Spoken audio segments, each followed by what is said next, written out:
Good morning and welcome to Abolition News Network. I'm Melanie Bluegrass and today is April 2nd, 1860.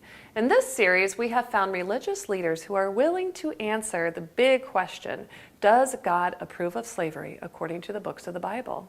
We have with us today the founder of the Church Anti-Slavery Society, George B. Cheever.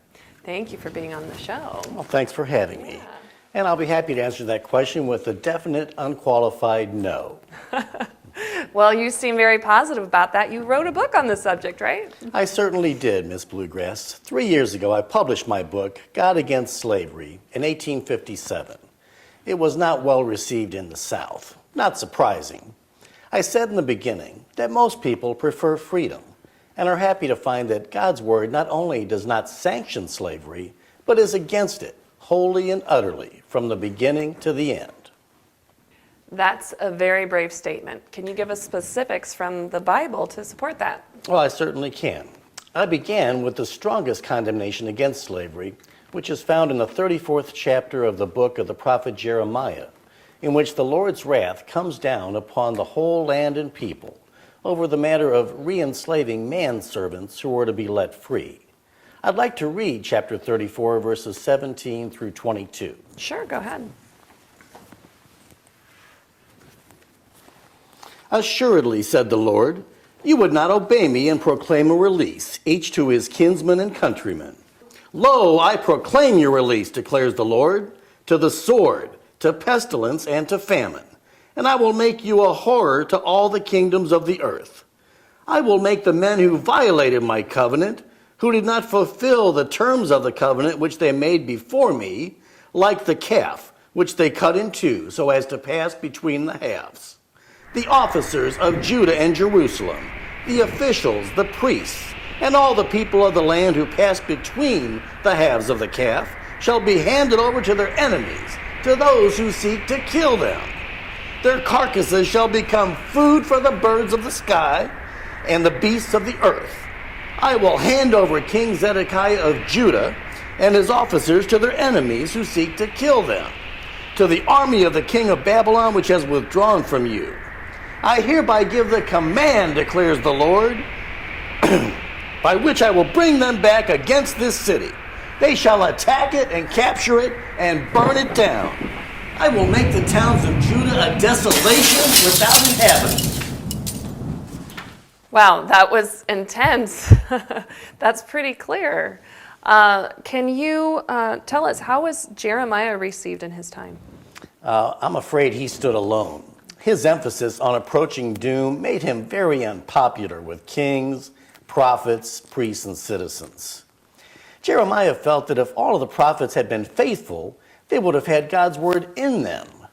They said that Jeremiah was teaching rebellion, but this was not true. He was teaching a warning. So you're not afraid to speak up? Any persons in the nation have a right to speak up, such as myself. As I have studied God's laws and the Old Testament in the city of New York among the Hebrews during 17 years of ministry, so I can state with certainty God's views on the subject of the system of slavery. Look at chapter 34, verse 17. That says it all. It did, yeah. I imagine that in certain parts of the country that it's very dangerous to speak. Oh, look, the question of slavery is not a question of power of revenue. It's a question of righteousness and obedience to God's law. Beyond all contradiction, therefore, it is a legitimate and appropriate, authoritative subject for the pulpit.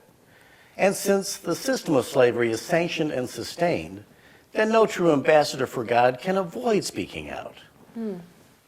That's brave of you.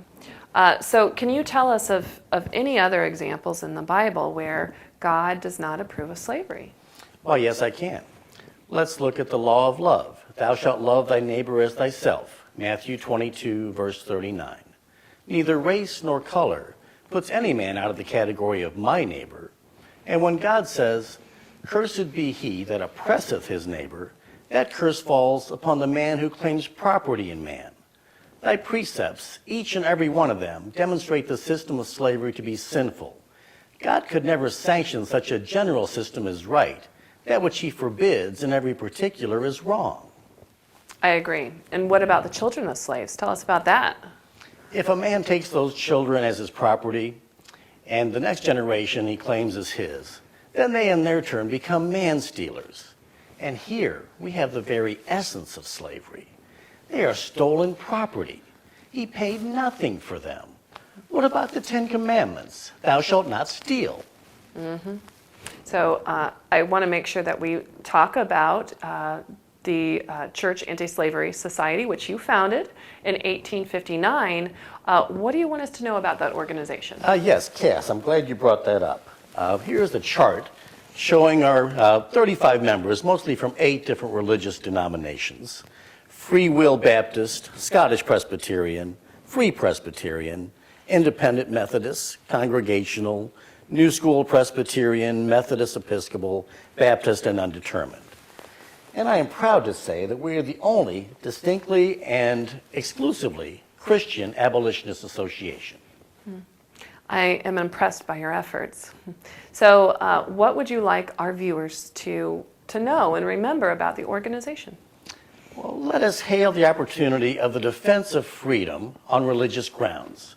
Let nothing drive us from our citadel in God's Word, nor can anything overcome us. For the cause of truth and freedom is God's cause. That's very inspiring. Thank you. Abolition News Network wishes you and the Church Anti-Slavery Society the best of luck. Thank you for being on our show. Thanks for having me. For Abolition News Network, I'm Melanie Bluegrass saying good morning.